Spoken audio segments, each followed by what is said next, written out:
Russia has opened an investigation into the suspected terror attack there. Authorities launched a probe into, after a 17-year-old youth blew himself up in the lobby of an office belonging to Russia's Federal Security Service.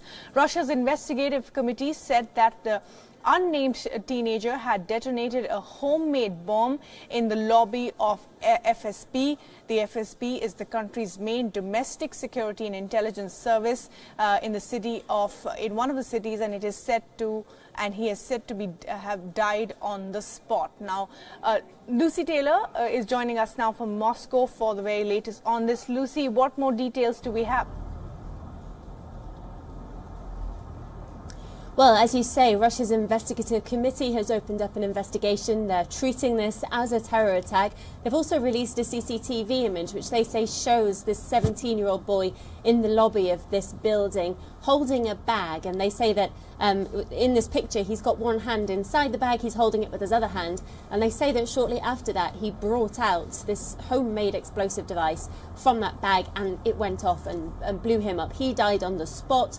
It also injured 3 other people who were all FSB employees. This is particularly unusual in Russia for any kind of terror attack targeting the security services, not least because of the very tight security around their buildings normally. But this was an FSB building. FSB, as you said, is the domestic intelligence services, the security services. The authorities haven't released the name of this 17-year-old boy. They say they know who he is. They say he's a resident of the city where this happened, which is in the very far north of Russia, about 600 miles north of Moscow.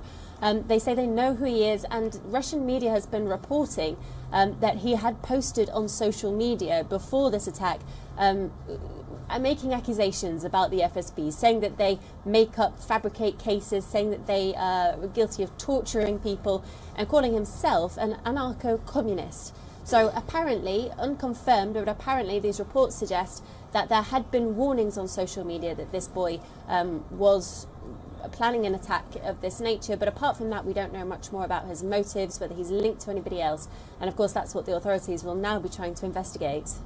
Right, Lucy, thanks very much indeed for joining us with the latest there. We will keep coming back to you for more updates. Thanks for that.